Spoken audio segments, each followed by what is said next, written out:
हम लोग ऑर्गेनाइज़ कर देते हैं कंटेस्टेंट्स के लिए। अब सभी लोगों को शायद ये लगता होगा कि हम लोग स्लम एरियाज़ के टॉपिक्स पर या गरीबों को लेकर, उनके अत्याचारों को लेकर फिल्म्स बना ले तो हमारे फिल्म्स को अवार्ड्स मिल जाएंगे। सब लोग सिर्फ शायद फ़िल्म बनाने के लिए या अवार्ड्स लेने के लिए फ़िल्म बनाते होंगे, और जब स्लम एरियाज़ में रखा जाता है तो उन्हें शायद आने में शर्म भी आती होगी कि ऐसे एरियाज़ में रखे हैं तो हम लोग क्यों जाए, हमारी बेइज्जती होगी, वहाँ एनवायरनमेंट हमारे लिए ठीक नहीं होगा। तो जब फिल्में बनाते हैं तो उन्हें एनवायरनमेंट अच्छा लगता है ताकि उनके फिल्मों को अवार्ड्स मिले, और अवार्ड लेते हुए अच्छा लगता है, लेकिन वहाँ के लोग शायद अच्छे नहीं लगते होंगे, ऐसा कुछ होगा, पता नहीं क्या हुआ। तो क्या लगता है आपको स्लम एरिया में ये जो आपने पिक्चर दिखाने का जो फैसला किया था, ये कितना सक्सेसफुल रहा? अगर कंटेस्टेंट के पॉइंट ऑफ व्यू से देखा जाए तो उनके पॉइंट ऑफ व्यू से वो सक्सेसफुल नहीं है, क्योंकि एक कंटेस्टेंट थी जो तीन जगह पर स्क्रीनिंग रखा था हमने, 3 विहारों में, एक विश्व शांति बुद्ध विहार, दूसरा पंचशील बुद्ध विहार, तीसरा नवयान धम्मचक्र बुद्ध विहार। तो एक मलाड में था, एक कांदिवली में था और एक बोरीवली में था। तो तीनों जगह के विहारों में भीड़, कंटेस्टेंट की कोई भीड़ नहीं थी, सिर्फ एक कंटेस्टेंट था, लेकिन बाकी जो वहाँ के जिन लोगों के टॉपिक्स है, जिन लोगों की फिल्म है, जिन लोगों के विषय लिए गए हैं, वो लोग सिर्फ अवेलेबल थे। तो लोगों के पॉइंट ऑफ व्यू से बहुत ज़्यादा सक्सेसफुल रहा और कंटेस्टेंट के पॉइंट ऑफ व्यू से उनके लिए सक्सेसफुल नहीं था। 2025 का जो आपने दोबारा अब ये करने वाले हैं, इसका जो आपने फीस तय किया वो काफ़ी कम है, उसके बारे में अगर ज़रा आप बताएं। एक्चुअली हर साल जब कंटेस्टेंट इस फिल्म फेस्टिवल में एंट्री करते हैं तो 95% लोग फीस नहीं भर पाते हैं। तो इस साल सोचा कि चलो, लोग अगर फीस भर ही नहीं पाते हैं तो उससे बेस्ट है कि हम लोग फीस पूरी कम कर दें।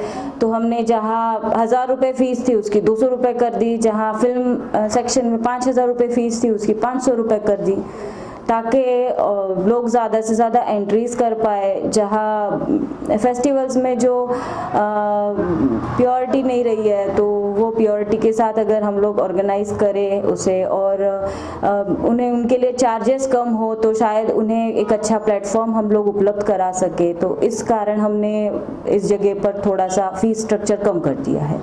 आने वाले फेस्टिवल का क्या प्लान है आपका? वापस स्लम में जाएंगे या फिर थिएटर में जाने का सोचा है, क्या है? अब जो कंटेस्टेंट्स है वो लोग, जैसे जिस दिन स्क्रीनिंग्स थे तो एक भी कंटेस्टेंट स्क्रीनिंग के लिए अवेलेबल नहीं था। कंटेस्टेंट्स काफ़ी मुंबई के हैं, लेकिन मुंबई के होने के बावजूद भी वो स्क्रीनिंग पर नहीं थे, कुर्सियां खाली थी उनके लिए जो लगाई गई थी। तो बाकी तो नेक्स्ट ईयर के लिए एंट्रीज चल रही है, लेकिन मुझे नहीं लगता है कि कंटेस्टेंट फिर से स्लम एरियाज़ में आना चाहेंगे। लेकिन स्लम एरियाज़ जिनके लिए ये फेस्टिवल होता है, जिनके टॉपिक्स होते हैं और जो सबसे ज़्यादा बड़ी मात्रा में फिल्म के व्यूवर्स हैं, तो उनके पॉइंट ऑफ व्यू से देखें तो हाँ, ज़रूर ये फेस्टिवल फिर से स्लम एरियाज़ या ऐसे भीड़ भाड़ वाले इलाकों में ज़रूर होना चाहिए, ताकि वहाँ के लोगों में जन जागृति हो सके। तो हम कोशिश करेंगे कि फिर से आने वाले साल में ये फेस्टिवल फिर से हम स्लम एरियाज़ में कर सके। रेड कारपेट पर चलने के बाद काफ़ी लोगों को गुरूर आ जाता है, तो वो गुरूर भी मिटाना ज़रूरी है, क्योंकि फिल्म इंडस्ट्री मतलब कोई रेड कारपेट एरिया नहीं है। फिल्म इंडस्ट्री मतलब एक रियलिटी है, जो आम इंसान की प्रॉब्लम्स जो है वो, हम एक मीडिया है, जैसे पत्रकार एक मीडिया है, वैसे ही हम लोग भी एक मीडिया है, तो हमें आम लोगों की प्रॉब्लम्स जनता तक पहुंचानी चाहिए। तो मुझे लगता है कि फिर से स्लम एरियाज़ में फिर से हमें स्टेबल रहना चाहिए। कंटेस्टेंट आपकी बात हुई थी कि क्यों नहीं आए वो, क्या उनकी प्रॉब्लम थी या कहीं बाहर थे या क्या? जब कंटेस्टेंट्स फ़ोन करते थे तो वो सिर्फ अपने फिल्म के प्रीव्यू के फ़ोटोज़ या वीडियोज़ मांग रहे थे। मुंबई के ही कंटेस्टेंट्स थे, वो लोग सिर्फ अवार्ड्स लेने के लिए आए थे शायद। कुछ लोग आप पर ये भी ब्लेम लगा रहे हैं, कुछ लोग आप पर ये भी ब्लेम लगा रहे हैं कि उनकी फिल्में अलग अलग फेस्टिवल्स में कई सारे अवार्ड पाती है, लेकिन आपके फेस्टिवल में उन्हें ना कोई अवार्ड मिलता है और ना ही किसी चीज़ में उनका सिलेक्शन होता है, ऐसी भी ब्लेम लोगों ने किया है। इस पर क्या कहेंगे? एक्चुअली फिल्म फेस्टिवल्स में ना अलग अलग जगह से अलग अलग फिल्में आती है, तो ज़रूरी नहीं है कि किसी एक फेस्टिवल में उनके कॉम्पिटिटर्स भी सेम हो। जब सेम कॉम्पिटिटर्स नहीं होते हैं तो कंपटीशन डिफरेंट हो जाता है। तो शायद यहाँ जो फिल्में आई है उनके कंपटीशन में जो फिल्में थी वो उस फेस्टिवल में नहीं रही होगी, तो ये भी एक रीज़न हो सकता है कि जूरीज भी अलग अलग होते हैं, सबके थिंकिंग्स अलग अलग होते हैं। जैसे एक इंसान की एक सोच, एक कैमरा का एक एंगल हर जगह से अलग अलग होता है। अब यहाँ भी मैं बात कर रही हूँ तो 10 कैमरा लगे हैं तो 10 एंगल अलग अलग हो गए। तो उसी तरह से वो भी है कि जितने जूरीज रहते हैं उतने एंगल्स अलग अलग रहते हैं, सिलेक्शन कमेटी के लोगों के एंगल्स अलग अलग रहते हैं, सोच अलग होती है। ऊपर से हम लोग 2 तरीके से रिजल्ट्स निकालते हैं, एक तो ऑडियंस वोटिंग होता है और जूरीज के अलग होते हैं। तो दोनों को टैली करके हम लोग बेस्ट जो 4 कैटेगरी जो जाती है, best feature film, best documentary, best music video और बेस्ट शॉर्ट फिल्म, ये चारों कैटेगरी के ये बेस्ट वाले जो अवार्ड्स हैं ये दोनों को टाई अप करके दिए जाते हैं। तो हो सकता है उनके मन में खटास आ सकती है, ऐसा हमेशा हर ऑर्गेनाइज़र को ये फेस करना पड़ता है। जो भी फेस्टिवल्स होते हैं जिसको अवार्ड्स नहीं मिलते हैं वो लोग ब्लेम करते हैं, जिसको अवार्ड्स मिलते हैं वो प्रमोशन करता है। ये तो इंसानी फितरत है, इसको हम नहीं बदल सकते। मैडम इस साल का तो हो गया, इस सीजन का हो गया, आने वाले टाइम पर जो कंटेस्टेंट है जो इस बार किसी नाराजगी से या किसी वजह से नहीं आ पाए, नहीं जुड़ पाए, तो आगे आने वाले ईयर में आप ये जो गैप जो इतना लंबा हो गया इस साल, इसे कैसे नजदीक लाएंगे और कैसे आप इस नेक्स्ट सीजन को कामयाब करेंगे? एक्चुअली मैं कंटेस्टेंट से बिल्कुल नाराज़ नहीं हूँ। कंटेस्टेंट्स नहीं आए वो उनका कुछ इशू भी हो सकता है, कुछ प्रॉब्लम्स भी हो सकते हैं, लेकिन मैं उन्हें वही एक मैसेज देना चाहती हूँ कि जिनके लिए हम फिल्म बनाते हैं या जिनके टॉपिक्स पर हम फिल्म बनाते हैं उनसे नफ़रत मत करो, उनके बीच जाके बैठो, तब उनकी उस फिल्म में रियलिटी आती है। कमर्शियलिटी की तरफ जो बढ़ चुके हैं उसकी तरफ बढ़ने वाले फेस्टिवल वाले लोग नहीं हो सकते हैं। जो कमर्शियलिटी के लिए फिल्म बनाते हैं वो लोग सिर्फ थिएटर्स में रिलीज़ करें। जो समाज के लिए काम करना चाहते हैं, जो फेस्टिवल्स तक पहुंचना चाहते हैं, उन्हें ज़रूर इन लोगों तक पहुंचना चाहिए, इनके साथ बैठना चाहिए, क्योंकि जब साथ में बैठते हैं, उनके साथ खाना खाते हैं, पानी पीते हैं, तब असली प्रॉब्लम समझ में आती है। बाकी तो सब ढकोसले हैं, ऊपरी जीवन से कुछ नहीं होता है, हासिल नहीं होगा। मैडम फिल्म फेस्टिवल जो है ये ऐसे डिजाइन होता है कि एक पूरा साल इसके पीछे मेहनत होती है ना, और जब फिल्म फेस्टिवल यानी कि फिल्मों को सेलिब्रेट करना, और जब वो प्रतियोगिता ही जो लोग करने वाले वो ही नहीं आएंगे तो कैसा लगता है? ये कितना निराशाजनक है और आप लोग इससे कैसे बाहर आ रहे हैं, तो इसके बारे में बताएं। निराशाजनक तो है, लेकिन हमारे लिए शायद अभी हम लोग हैबिचुअल हो गए हैं। फ्रॉम फर्स्ट डे ये सब सिचुएशन हम लोग फेस कर रहे हैं और देख रहे हैं, तो शायद हम हैबिचुअल हो गए। आना चाहिए था कंटेस्टेंट्स ने, पता नहीं अब क्या होगा आगे। ठीक है, अभी आपने बौद्ध विहार में लोगों को, बच्चों को फिल्में दिखाई, कैसा रिएक्शन था, कैसा लगा आपको जो अनुभव था? एक्चुअली लोगों की तरफ से बहुत ज़्यादा अच्छा रिस्पांस था, क्योंकि वो आम लोग थे, उन्हें ना फिल्में पता नहीं है कैसी बनती है, उन्हें हीरोइन हीरो ये कोई चीज़ पता नहीं है, कोई कैरेक्टर्स पता नहीं है, उन्हें प्रेस कॉन्फ्रेंस तक पता नहीं है, उन्हें वो सिर्फ थिएटर में कभी कभार जाने वाले लोग हैं, काफ़ी बार वो जाते भी नहीं हैं, यूट्यूब पर फिल्में देखने वाले लोग हैं। तो और उनके पॉइंट ऑफ व्यू से उन्होंने काफ़ी एंजॉय किया है फेस्टिवल को। जो छोटे छोटे बच्चे थे उन्हें तक मॉरल याद हो गया फिल्म के, वो लोग सब ज़्यादा बाइट्स दे रहे थे अपने कि हमें ये फिल्म अच्छी लगी। और जब ऐसे कोई सिचुएशन आता था कि किसी पर बलात्कार हो रहा है या किसी के साथ अत्याचार हो रहा है, तो वो बच्चे हैं वो चिल्ला रहे थे कि उसको मारो, उसको मारो, उसको मारो। तो इसकी वजह से उन्होंने बहुत ज़्यादा कोऑपरेट किया और उन्होंने बहुत ज़्यादा एंजॉय किया लोगों ने। एक आखिरी छोटा सा मैसेज दे दो, 2025 की क्या तैयारी है उसके ऊपर छोटा सा एकदम। हाँ, उसका आपका और एक सवाल बचा था कि फेस्टिवल के लिए हम लोग साल भर जो तैयारी करते हैं। हाँ। 1 फरवरी से फेस्टिवल की एंट्रीज शुरू हो जाती है। 1 फरवरी से लेकर 31 दिसंबर तक फेस्टिवल की एंट्रीज चलती है। 1 फरवरी से लेकर 31 दिसंबर तक फेस्टिवल की एंट्रीज चलती है। उस तैयारी में फेस्टिवल के प्रमोशन से लेकर सारी चीज़ें, जैसे एक बच्चा होता है ना, माँ की कोख में पलता है, पहले महीने के बाद 9 महीने वो पेट में रखती है, वैसे ही ये फेस्टिवल की तैयारियां जो है ना वो 9 महीने हम लोग दिमाग से कर रहे होते हैं। फेस्टिवल एक बच्चा है जो 9 महीने पे दिमाग में, हमारे पूरी बॉडी में, हमारे हर काम में पल रहा होता है, और जब वो फेस्टिवल एग्जीक्यूट होता है उस वक्त उसका जन्म होता है। तो ये वही फीलिंग है जैसे एक माँ बच्चे को जन्म देती है और दर्द बहुत होता है, लेकिन बच्चे का जन्म होते बराबर वो सारे दर्द भूल जाती है। वैसे ही फेस्टिवल सक्सेस होते बराबर हम लोग भी सारी घटा, सारी खामियां, सारे दर्द, सारी थकान भूल जाते हैं। ऐसी तैयारियां होती है और आगे आने वाले फेस्टिवल में भी हम लोग ऐसी तैयारियां जारी रख रहे हैं। हमारी 1 फरवरी से एंट्रीज शुरू हो चुकी है, 31 दिसंबर तक एंट्रीज चलेगी 2025 के लिए। तो मैं सभी से अनुरोध करूंगी कि आप लोग सभी एंट्रीज करें इस फेस्टिवल में, और हम लोग आपसे वादा करते हैं कि हमारे फेस्टिवल में कभी भी किसी भी ट्रॉफी को बेचा नहीं जाएगा। हम लोग किसी भी तरीके से करप्शन नाम से डरते हैं और हम लोग इस फेस्टिवल में तो करप्शन नहीं होने देंगे। अच्छा, अब तक कितनी फिल्में, जैसे आपने कहा फरवरी से शुरू हो चुकी है तो मई आधा हो चुका है, कितनी फिल्में आई कुछ? हाँ जी, अब तक फिल्म फ्री वे से मुझे लगता है 60-70 फिल्में आ चुकी है, क्योंकि काफ़ी लोगों के प्रोजेक्ट्स ऑनगोइंग हैं। तो कम से कम 50-60 लोगों ने ऐसे फ़ोन करके बोला हुआ है कि हमारा शूट चल रहा है, तो हम लोग एंट्रीज करेंगे। और बाकी जो कुछ है वो ईमेल के थ्रू भी आएगी, जैसे जैसे फिल्में कंप्लीट होती जाएगी। तो भी देखते हैं इस साल कितनी एंट्रीज आती है। क्या टारगेट क्या होता है आपका, कितनी फिल्में कम से कम? नहीं, हम लोग कोई टारगेट नहीं रखते हैं। टारगेट वो रखते हैं ना जो कमर्शियल होते हैं। हम लोग लोगों को प्लेटफॉर्म्स अवेलेबल करवाते हैं ताकि वो लोग जो है, जो भटक चुके हैं, जिनके साथ अन्याय हो चुका है ना, उन्हें एक सही प्लेटफॉर्म मिल सके। अगर टारगेट हम लोग भी बनाने लग जाएंगे तो कमर्शियलिटी आ जाएगी, जो हम नहीं चाहते। कितनी भी फिल्में आए एक्सेप्टेड, कोई इशू नहीं है। Thank you so much. Direct बोलो, आप पूछेंगे? मैं पूछ लेता। चलो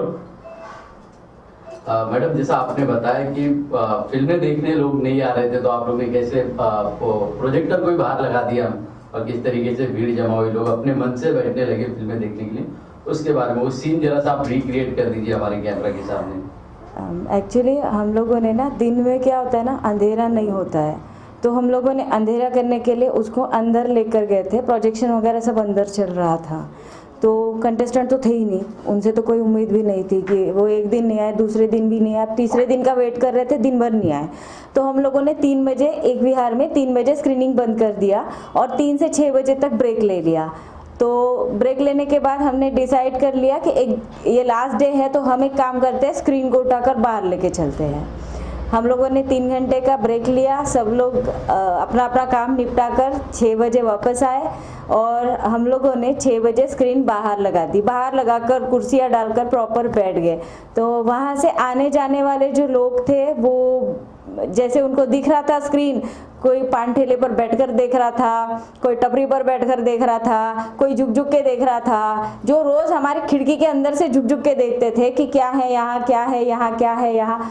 वो लोग देखते देखते खड़े हो जाते थे बाहर, फिर 5 मिनट खड़े होने के बाद फिर धीरे से आकर पीछे की कुर्सी पर बैठ जाते थे।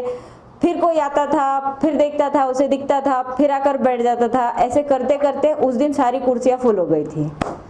तो ये अनुभव रहा उस दिन का। हमने पूरा स्क्रीनिंग उस दिन 11 बजे तक बाहर किया, तो भीड़ उस दिन ज़्यादा इकट्ठा हुई थी और रात थी, तो हमने रात का फ़ायदा उठा लिया था। तो सीख मिल गई आपको, नेक्स्ट टाइम आप ऐसे ही कुछ करने वाले हैं? कोशिश हमारी यही है कि हम लोग स्क्रीनिंग ही बाहर रखें। और मतलब प्रॉब्लम सिर्फ ये होता है ना स्लम एरियाज़ में कि मच्छर बहुत ज़्यादा होते हैं, उस वजह से हम लोग स्क्रीनिंग बाहर नहीं रख पाते हैं। और वो खाड़ी वाला इलाका है, जैसे मालवनी खाड़ी वाला इलाका है, गोराई एक खाड़ी वाला इलाका है, तो इन दोनों इलाकों में वो प्रैक्टिकल करना आसान नहीं था। स्क्रीनिंग के लिए अंधेरे की ज़रूरत होती है, तो लाइट जैसे ही बंद करो ना, मच्छर ज़्यादा आते हैं।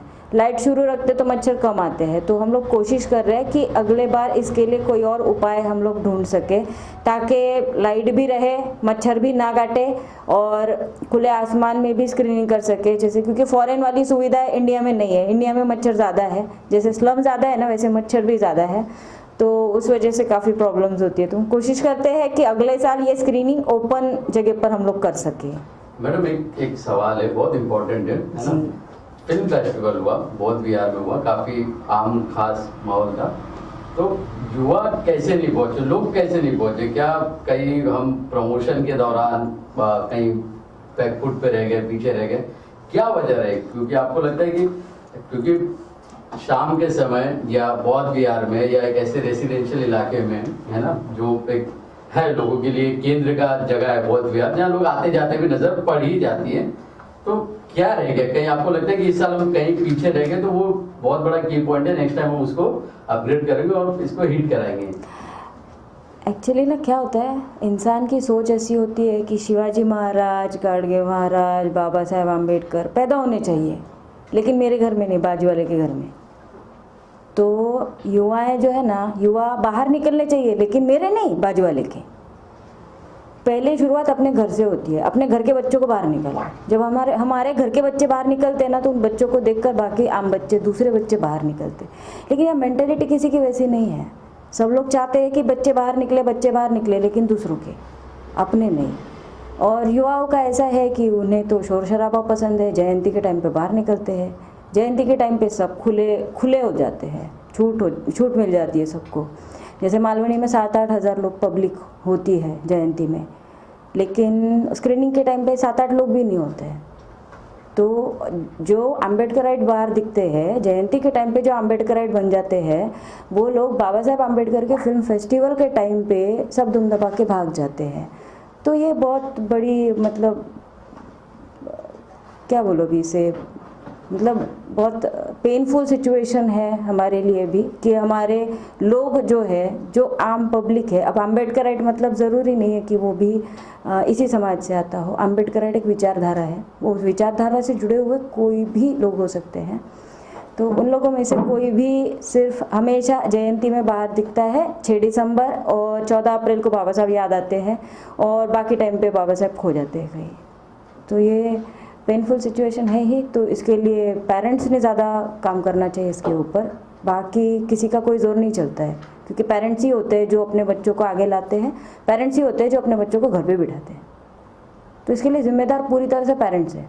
कोई सिचुएशन या कोई समाज या कोई चीज़ नहीं है, कोई दोस्त लोग नहीं है। पेरेंट्स अच्छे हो ना बाहर निकलने वाले, तो वो बच्चे बाहर निकल कर दूसरे बच्चों को बाहर लेते हैं ताकि समाज में लोग आ सके, लेकिन वैसा नहीं होता है। तो इसके लिए युवाओं को जिम्मेदार ठहराना मुझे लगता है गलत है, पेरेंट्स जिम्मेदार है। Thank you sir. ये मेरे लिए अलग ही फेस्टिवल था, क्योंकि इसके पहले भी मैंने बहुत से फेस्टिवल अटेंड किए, लेकिन वो सब इसमें रहते थे थिएटर में वगैरह। लेकिन ये पहला ये है फेस्टिवल जो स्लम एरिया में था, तो मुझे वो एक्सपीरियंस करना था, क्योंकि मेरे फिल्म की जो स्टोरी है वो स्लम से ही यानी जुड़ी हुई है। तो मैं भी वो एक्सपीरियंस करना चाहती थी, इसलिए मैं पहले दिन से और पूरे 3 दिन भी मैंने ये फेस्टिवल अटेंड किया। अब बात करें इस फेस्टिवल का जो रिजल्ट आया, जो नतीजा आया, उससे आप कितना सेटिस्फाइड? सर बहुत, क्योंकि इसका जो रिज़ल्ट है, तो मैंने पूरे फिल्म्स देखी है, हाँ 1-2 थोड़ा छूट गई, लेकिन बाकी के जितने भी देखी, तो जो रिज़ल्ट है उस हिसाब से यानी मुझे तो लगता है कि यानी ठीक ही लगा। क्या इस फेस्टिवल के दौरान आपकी जो ज्यूरीज थे उन मेंबरों से, उनसे मुलाकात हुई? हाँ सर, जूरी सर से अभी अवार्ड फंक्शन के दिन सर आए थे, तो फिर उनसे फिर कुछ फेस्टिवल ख़त्म हो जाने के बाद थोड़ा बात वगैरह हो गया बस। तो जूरी से मिलने के बाद जो अनुभव था कैसे लगे? हाँ ऑनेस्टली लगे, क्योंकि उन्होंने कैसे जो भी फिल्म क्यों सिलेक्ट की और उसका क्या रीज़न था, तो वो सब उन्होंने बताया कि फिल्म यानी जो उन्होंने कैटेगरी सिलेक्ट की तो क्यों सिलेक्ट की, तो वो सब उन्होंने डिटेल्स में बताया। बताया अपनी फिल्म के बारे में, किस तरह की फिल्म थी आपकी, क्या फिल्म थी आपकी? सर मेरी फिल्म का नाम है संघर्ष आमच्या अस्तित्वाचा, और ये मराठी शॉर्ट फिल्म है। और ये शॉर्ट फिल्म थोड़ा अभी जो जातिवाद वगैरह जो होता है और उसकी वजह से जो अत्याचार वगैरह होता है, तो ये बहुत ज़्यादा बढ़ गया है। तो मैं कहीं ना कहीं उससे हार्म थी, और वो मेरे मन में थोड़ा सा चिढ़ भी आ गई थी इस इससे। तो मैं चाहती थी कि ये कहीं ना कहीं मैं प्रेजेंट करूं। जो मेरे मन में जो भड़ास है मैं कहीं ना कहीं निकालूँ, तो उसका अच्छा प्लेटफॉर्म मुझे ये शॉर्ट फिल्म का ही लगा। तो मैंने वो स्टोरी लिखी और फिर प्रोड्यूस और डायरेक्ट मैंने की। आपको क्या लगता है इस प्लेटफॉर्म पे जो मीडिया ने ये किया है, तो इसमें जो सिलेक्शन होता है वो पूरी ईमानदारी से होता है, कैसे होता है, आपका क्या अनुभव है? हाँ सर, सिलेक्शन तो ईमानदारी से ही होता है, क्योंकि बहुत सारी फिल्में आती हैं और वो 2-4 दिन में सिलेक्ट नहीं होती, तो उसके लिए 1, 1.5, 2 महीना लगता है, तो उसमें सब चुन के ही वो सिलेक्ट करते हैं। आप इस फील्ड में कैसे, अगर थोड़ा सा आप इसके ऊपर बोलेंगे? हाँ सर, मैं इस फील्ड में तो 20-25 साल के पहले से ही आना चाहती थी, यानी जब मैं 12th में थी तभी से क्रेज़ था, लेकिन अभी सही मायने में मुझे वो प्लेटफॉर्म मिला और वो डेयरिंग भी कहते हैं ना, तो वो शायद अभी आ गई। तो मैं ये सोच रही थी कि अगर अपने को कुछ ये जो समाज में जो घटनाएं घटती हैं तो वो कहीं ना कहीं लोगों के सामने रखनी चाहिए। तो मुझे ये प्लेटफॉर्म सही लगा कि इसके ज़रिए मैं रख सकती हूँ करके। संघर्ष जो आपकी फिल्म, अगर हम उसकी बात करें तो उस फिल्म के बारे में आपने बताया कि भेदभाव के ऊपर आपने हाँ। वो फिल्म बनाई, लेकिन इस फिल्म की आपने तैयारी कैसी की, जरा उसके बारे में आप बताएं। सर, मैंने कुछ हादसे ऐसे देखे थे, तो मुझे लगा कि इस फिल्म के ज़रिए अगर अपने को कुछ अपन ये स्टोरी रख सकते हैं, तो उसके लिए पहले मैंने वो स्टोरी के बारे में पूरी जानकारी ली और उसके बाद मैंने वो स्टोरी लिखी और 1 साल के बाद मैंने वो स्टोरी यानी फिर लोकेशन वगैरह देखे, लोकेशन पे गई और मेरी स्टोरी पे जैसे लोकेशन यानी मुझे चाहिए थे वैसे मिले। फिर मैंने कुछ अपनी टीम वगैरह तैयार की वहाँ की, और फिर उस तरह से हमने सब एक्टर वगैरह लिए और फिर हमने शूट किया। आगे आने वाले समय में और कौन से प्रोजेक्ट देखने मिल सकते हैं जिन पर आप काम करेंगी या करने वाली हैं? सर, अभी 23 मई से मेरी एसिड नाम की शॉर्ट फिल्म है, उसकी शूटिंग अभी शुरू होने वाली है और उसके बाद जनवरी-फरवरी में मैं एक अत्त दीप भव नाम की एक शॉर्ट फिल्म बना रही हूँ। वो शायद 15 मिनट तक रहेंगे। वो एक छोटी बच्ची के संघर्ष पे ही रहेंगे, जो ये गोपाल का वगैरह खेल जो करते हैं उस उनके इस पे है वो।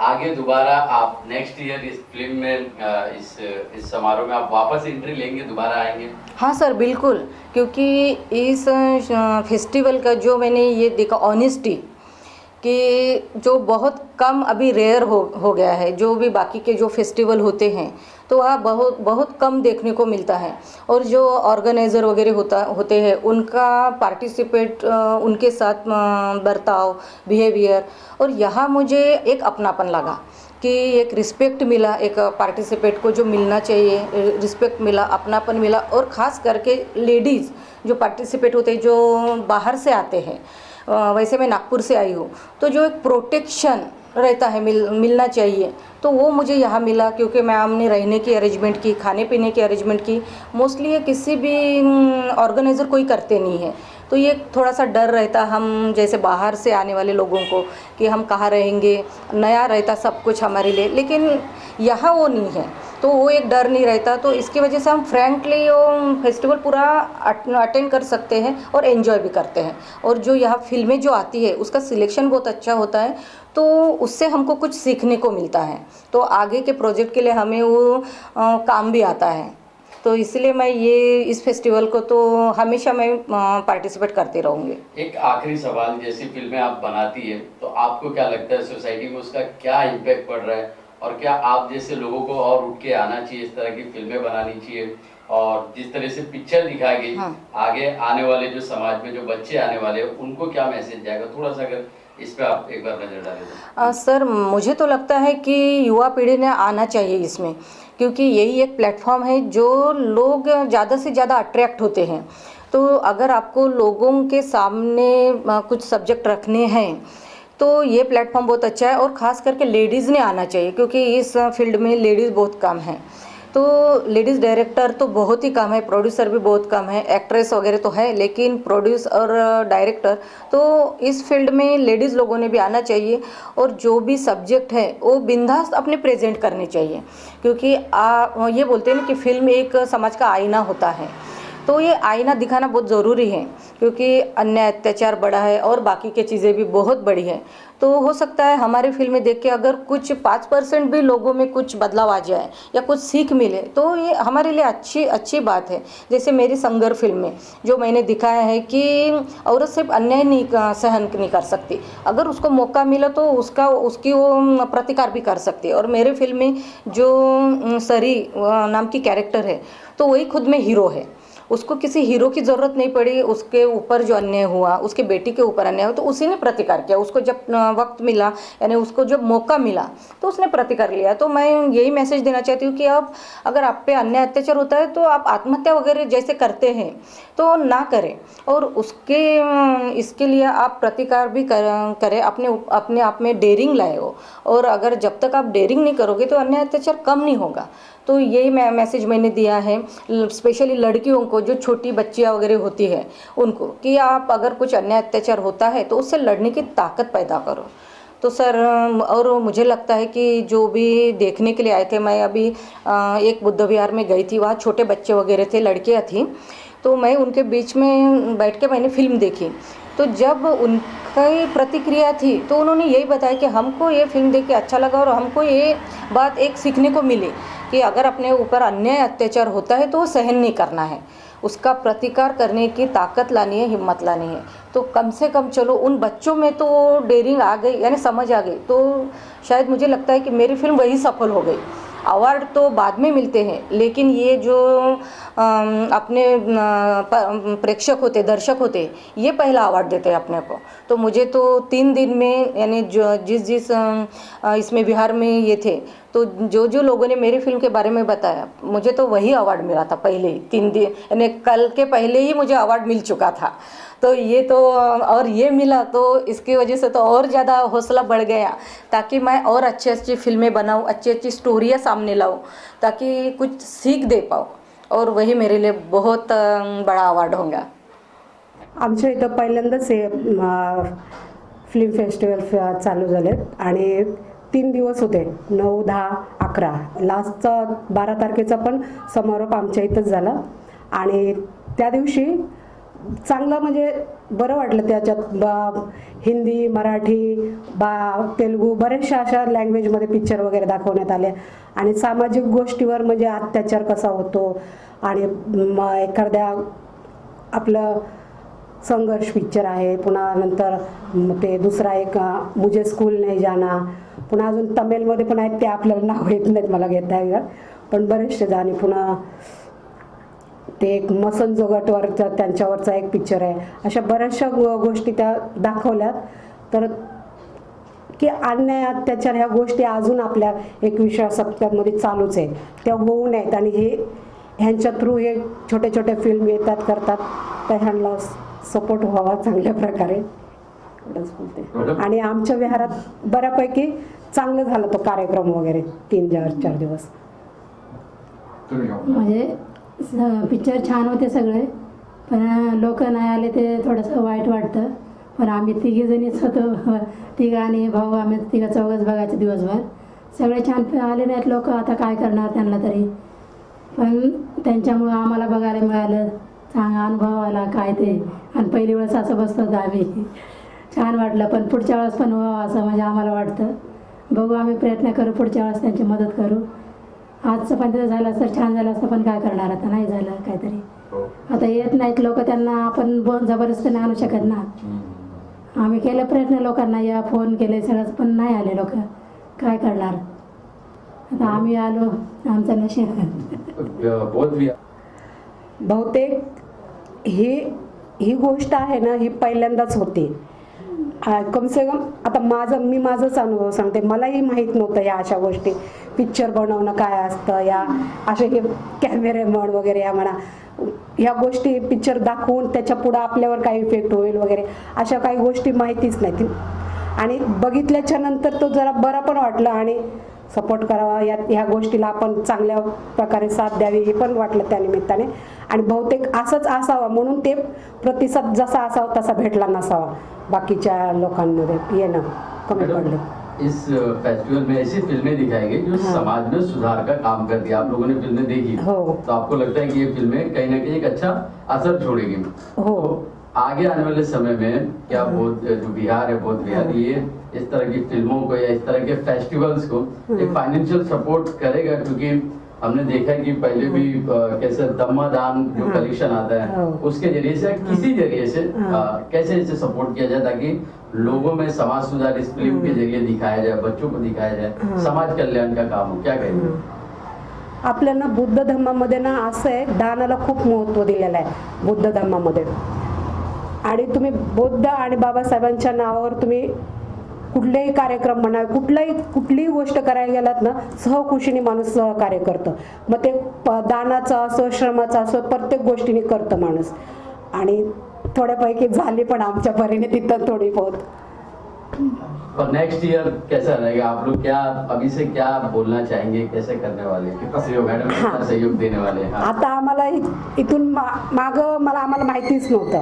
आता थोड्या बहुत या 2-3 दिवसात जे काही माहिती पडलं त्याच्यात जितक्याच परीने आमच्या तरी आम्ही महिला आहोत, आम्ही 4 माणसात जाऊन त्याचा प्रचार करू आणि आणखीन गठबंधन म्हणून या सहकार्य करण्याचा प्रयत्न करू आणि एका ठिकाणी चांगल्या म्हणे ज्या काही गोष्टी लागतील त्याचा आम्ही सहकार्य करू, तेवढे तर नक्कीच आहे.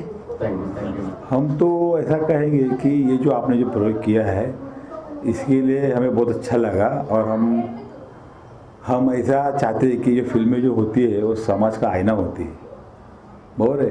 और ये जो फेस्टिवल की वजह से हमको एक बात सीखने को मिली कि फिल्म किस तरह की फिल्म देखनी चाहिए ताकि अपना पर्सनैलिटी डेवलप हो. नहीं तो लोग कश्मीर फाइल भी देखते हैं और बीच में कौन सा आया था, सेम केरला फाइल भी आई थी. तो उससे जो माहौल खराब होता है, लोगों के दिमाग भी उसके दिमाग पे भी वो असर करती है. तो लोगों के दिमाग के ऊपर सही असर, अच्छा असर करने वाले अगर फिल्म देखने को मिलती है तो बड़ी बात है. ये जो फिल्में हमने याद देखी, जो संगर होगी या तो फिर मैं स्कूल नहीं जाऊंगा होगी, या तो एक बच्ची का नाम नहीं आ रहा, बच्ची का स्कूल एक था विषय, वो भी था. तो इससे हमको ऐसा बहुत सारी चीज़ें समझ में आई कि हम जैसा सोचते हैं वैसी दुनिया है ही नहीं. तो दुनिया का असली रूप क्या है ये हमको इस फिल्म के माध्यम से देखने को मिला. सर, जैसा भी आप बात कर रहे हैं तो ऐसा लग रहा है कि आप काफ़ी एक्टिव हैं, लेकिन बाकी लोग क्योंकि इतने जागरूक नहीं दिखते बिहार में, ऐसी क्या वजह है इन फिल्मों को लेके या ऐसे कामों को लेकर? नहीं, परिस्थिति क्या है, एक ज़माना ऐसा था जब हम छोटे बच्चे थे तो फिल्म बोला तो हमारे लिए बहुत बड़ा उत्सव होता था. हम तो कहीं भी स्कूल से छुट्टियों पे निकलते थे तो फिल्म का है वो हम देखते थे और फिल्मों का असर हम पर होता था. जैसे कि हमने अगर अमिताभ को देखा तो हमारे ज़माने के लोग भले कैसे भी दिखे लेकिन वो अमिताभ का स्टाइल मारते थे. जैसे फिर जो वो ज़माने में जो लोग थे उनका असर होता था. और अब क्या हुआ है, अब वो तो पर्दा स्टाइल निकल गई है. जैसे लोग पर्दा में देखना या तो फिर टीवी में, कभी हमारे ज़माने में 2 या 3 कार्यक्रम होते थे 1 वीक में. जैसे छागीत होता था, सैटरडे को मराठी फिल्म होती थी और हिंदी में संडे को हिंदी फिल्म होती थी. तो ये वो एक कभी हम लोग को ऐसा लगता था कि यार ये देखना चाहिए क्योंकि ये हमको बहुत इजीली नहीं मिलती थी. और आज के तारीख में ये सब सारी इजीली मिलती है लोगों को. जैसे ये फ़ोन के माध्यम से तो ऐसा हुआ है कि सोशल मीडिया इतना करीब आ गया है कि मेरे हाथ में आज अमेरिका है, फ्रांस है, जापान है, मैं कुछ चाहे भी वो देख सकता हूँ. तो शायद मुझे ऐसा लगता है कि हर चीज़ आसानी से मिलती है, इसीलिए वजह से लोग शायद यहाँ थोड़े नहीं आए होंगे. उन्होंने ऐसा सोचा होगा कि ठीक है यहाँ क्या देखना, हम तो यूट्यूब पर देख लेंगे. तो परिस्थिति क्या है, जो फिल्म फेस्टिवल है, जो हमारे जो लोगों ने देखा है फिल्म फेस्टिवल, वो तो बड़े बड़े फेमिना और क्या क्या अभी नाम मुझे याद नहीं आ रहे, लेकिन ऐसे फिल्म फेस्टिवल हमने देखे जो वहाँ पर इतनी रोशनाई और जगमगाट होता है. बड़े बड़े सुपरस्टार, एक्टर, डायरेक्टर, प्रोड्यूसर, बड़े जो उनका एक अलग दुनिया है, वो दुनिया के लोग वो आते हैं और वो एंजॉय करते हैं. हमने देखा है. लेकिन वो वो चीज़ का अनुभव आज हमको यहाँ हुआ, जो कि हम लोग या तो मिडिल क्लास से है या तो स्लम एरिया में रहते हैं, तो हमको वो आनंद आज हमको यहाँ उठाने को मिला। और ये सब ये जो इन्होंने जो भी रखा, doctor B.R. Ambedkar film festival जिन्होंने रखा, मैं उनको सही दिल से उनका आभार व्यक्त करना चाहता हूँ कि वो मौका हमने उनको दिया हमारे घर के पास, हमारे बिहार में, और हमारी तकलीफों पर बात करने वाली फिल्म हमको दिखाई दी। फिर भी लोग कम आए, लोग भी कम आए, कंटेस्टेंट भी कम आए। ये बहुत अच्छी बात है कि आप लोगों ने एक मौका दिया और यहीं से रास्ते खुलते। लेकिन 3 जगह फिल्म फेस्टिवल हुए ऑर्गेनाइज किए गए, लेकिन बिहार के जो लोग थे वो ही नहीं पहुंच पाए, तो ये कैसे आप देखते हैं अपने आप में? नहीं, परिस्थिति क्या है, मैं तो ऐसा कहूँगा कि लोगों में अभी तक उनको समझ भी नहीं आता है कि फिल्म का मतलब क्या है। ये फिल्म फेस्टिवल है, जैसे हमने हमारे ज़माने में राम के नाम देखी थी, डॉक्टर पटवर्धन की शायद, या तो मुक्ता जब्बार पटेल की देखी थी, या तो फिर किरवंते नाटक देखा था शाहफत खान का। तो उसमें जो आइडियोलॉजी है वो दिल को छू लेती है, और ये आइडियोलॉजी है ना, जब तक लोगों के दिल को नहीं छुएगी तब तक लोग मेरे ख्याल से आने का मतलब थोड़ा कम आएंगे। जैसे कि अगर एक बार अमरूद का स्वाद चख लिया और अमरूद दुनिया में कहीं भी हो तो मैं जाऊँगा, क्योंकि मुझे उसका स्वाद मालूम है क्या स्वाद है, और इसमें कितना नॉलेज मिलता है, और ये कितनी अच्छी बात है मेरे पर्सनैलिटी के लिए। तो यही लोगों तक ये अच्छी बात है आज तक लोगों तक नहीं गई, क्योंकि लोग जो है, हमारा जो समाज है, जो मिडिल क्लास है या तो भले लिखा है पढ़ा जो भी, लेकिन उनका जो ये हुआ है, क्या बोलते हैं, उनका जो पर्सनैलिटी डेवलप हुआ है ना, वो टीवी के माध्यम से होता है। फिर टीवी में जो पटांग सीरियल रहते हैं या कॉमेडी रहती है, आजकल का जो मीडिया है वो हंसो नाचो गाओ हंसो और बस इतना ही सिखाता है। तो इसके हम बाहर निकले ही नहीं। ये जो एक दुनिया है, जैसे सलाम बॉम्बे आई थी, सलाम बॉम्बे बहुत बढ़िया आर्ट मूवी थी, सलाम बॉम्बे, उस सब ऐसी चीज़ें ना हमारे ऊपर बार बार आनी चाहिए। गलत बातें हमको बार बार मारी जाती है, तो हम गलत को ही सही समझ बैठे, ये बहुत बड़ी बात है। और ऐसे माहौल में आपने एक अच्छा प्रयोग किया है। ठीक है, थोड़ा लोगों में अभी तक जानकारी नहीं है, तो मैं उनको इतना ही कहूँगा, जो लोगों ने ये मेहनत करके इतना 1 साल से मेहनत कर रहे हैं, उन्होंने बताया, मैं उनको इतना ही कहूँगा कि माना के अंधेरा घना है, माना के अंधेरा घना है, लेकिन दिया जलाना कहाँ मना है, इतना मैं। सब फिल्में अच्छे थे, मराठीत बोलते, सगळे पिक्चर छान होते, पण लहान मुलांनी वगैरे सगळ्यांनी येऊन बघावे असे होते सगळे, पण आले नाहीत लोक। पुढच्या वर्षी आम्ही प्रयत्न करू सगळ्यांना घेऊन असं सोबत पिक्चर बघू, आणि सगळे सामाजिक पिक्चर। जैसे मैडम का सपोर्ट था, पूरी तरह से डिटेल बताना, कैसे काम करना है, कैसे मैनेज करना है, वो बारे में पूरा सपोर्ट मैडम ने किया, और शशांक तिवारी सर ने भी किया, सब ने पूरा अच्छे से सपोर्ट किया, और ये कॉन्सेप्ट मेरे को बहुत अच्छा।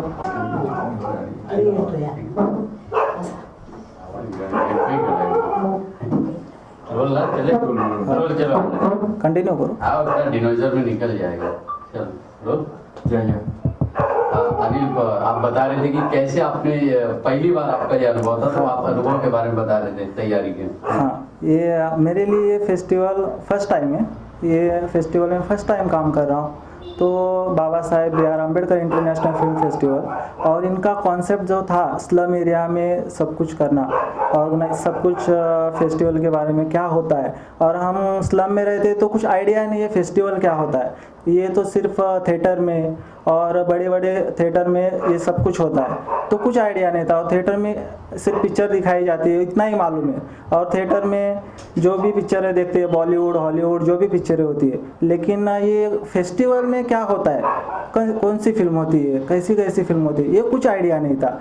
तो ये फेस्टिवल में एक जानकारी मिली कि फीचर्स फिल्म, डॉक्यूमेंट्री फिल्म्स होती है और बहुत कुछ फिल्म्स होते हैं, सिर्फ बॉलीवुड की ही फिल्म नहीं होते, और ऑल इंडिया में कौन सी फिल्म बनती है, कैसी फिल्म्स बनती है, उसके बारे में बहुत कुछ जानकारी मिली। और ये सब चीज़ जानने के लिए सब जन आना चाहिए। स्लम एरिया में जो हो रहा है, स्लम के सब लोग को मिलके आना चाहिए, सीखना चाहिए और ये फेस्टिवल में आके सब सपोर्ट करना चाहिए सब। अनिल, आपने बताया कि आपका पहला अनुभव था। हाँ। और इसी ईयर इन लोगों ने बोध विहार में लॉन्च करने का ये जो कार्यक्रम किया, हाँ। तो कैसा रहा? आप सुन के आपका क्या रिएक्शन था? ये फर्स्ट टाइम तो ऐसे सोच रहे थे हम कि ये होता क्या है, कैसे होगा, ये थिएटर में होने वाला जो है फेस्टिवल ये बिहार में कैसे होगा, ये सोच के कुछ समझ में नहीं आता क्या होने वाला है। तो जैसे धीरे धीरे हम काम करते गए, समझते गए क्या करना चाहिए, वो देखते देखते जैसे मैडम ने आइडिया दिया ऐसे करना चाहिए, क्या करना चाहिए, तो वो सब चीज़ प्रोजेक्टर, स्क्रीनिंग, 3 जगह स्क्रीनिंग हुई, 3 विहारों में स्क्रीनिंग हुई, तो धीरे धीरे पब्लिक आने लगी। स्लम एरिया में ऐसे नहीं है कि कुछ लोग नहीं आते, बहुत कुछ लोग आते, बहुत जनों का सपोर्ट, अच्छा खासा सपोर्ट मिला। और ये सपोर्ट की वजह से हम लोग को और हम मोटिवेट है कि हाँ हम कर सकते। 1 ईयर में इतना, फर्स्ट टाइम इतना हम लोग को सपोर्ट मिला है, तो नेक्स्ट ईयर में तो हो सके बहुत अच्छा सपोर्ट मिलेगा और इससे 100% देंगे और नेक्स्ट ईयर में। बाकी सब तो काफी अनुभवी है और जो बातें हुई है ना कि कितने कंटेस्टेंट आए और ये सारी चीजें, तो इसको आप कैसे देखते हैं? क्योंकि आप युवा है और पहला आपका फर्स्ट टाइम था, तो आप कैसे देखते हैं? मेरे को ऐसा लगता है जैसा मैं फर्स्ट टाइम जुड़ा हूँ और युवा को सबको आना चाहिए। जो अपने एरिया में क्या होता है वो अपने लिए जानकारी नहीं होती है, और जो अदर्स कंट्री में से जो फिल्म्स आती है वहाँ पे क्या होता है, तो वो सब ये फिल्म्स के माध्यम से सब जानकारी मिलती है। जैसे हो गया संगर हो गया, कैसे अत्याचार हुआ, फिर एक फिल्म था संगर के बाद और कोई तो फिल्म था, उसमें भी बहुत अच्छा कुछ बताया है। अनिल, आप मैनेजर है, मुझे ये बताइए फिल्म फेस्टिवल के दौरान क्या क्या चैलेंजेस आते हैं और कैसे आप उसे टैकल किए? क्योंकि फर्स्ट टाइम था तो ऑब्वियसली आपने बाकियों की हेल्प की होगी, लेकिन कैसे ऐसे कौन से बड़े चैलेंज जो आपको लगा कि इसे कैसे डील किया जाए? ऐसे तो चॅलेंजेस तो बहुत थे, देखा जाए पब्लिक को एकत्र कसं करायचं पब्लिकला, त्याच्यानंतर सर्व गोष्टी असतात, स्क्रीनिंग वगैरे आपल्याला काही माहिती नाही, त्याच्यानंतर स्क्रीनिंग घेताना काय करायचं, कसं स्क्रीनिंग घ्यायची, मग त्याच्यानंतर बाकी ठीक है, थैंक यू।